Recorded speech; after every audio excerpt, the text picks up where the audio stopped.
Breaking news ईंदासीं खैरपुर मां। Khairpur Sindh police जो अहम यूनिट SRP ख़त्म करण जूं तैयारियूं करे रहियो आहे। नाज़रीन, खैरपुर सिंध पुलिस जो अहम यूनिट SRP ख़त्म करण जूं तैयारियूं करे रहियो आहे। ISPR खे रैपिड रिस्पॉन्स फोर्स में ज़िम करण जो फ़ैसिलो कयो वियो आहे। अहम ब्रेकिंग न्यूज़ सां शेयर कर रहे आहियूं। सिंध पुलिस जो अहम यूनिट SRP ख़त्म करण जूं तैयारियूं।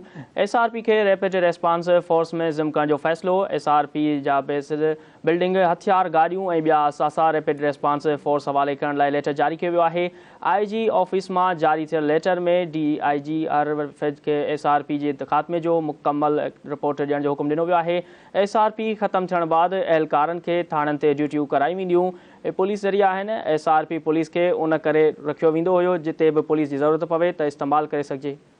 इन हवाले सां वधीक तफ़सील वठंदासीं। टेलीफोन लाइन ते मौजूद आहे धरती न्यूज़ रिपोर्टर शबीर फलियो जी। शबीर, छा तफ़सील आहे तव्हां वटि? जी बिल्कुलु, सिंध पुलिस जो अहम यूनिट SRP जेको ख़त्म करण जूं तैयारियूं मुकमल थी वियूं आहिनि। SRP जा बेसिस जेके बिल्डिंग्स आहिनि या हथियार ऐं गाॾियूं ऐं ॿिया असासा जेके रेड रिस्पॉन्स फोर्स हवाले करण लाइ जेको आहे लेटर बि जारी कयो आहे।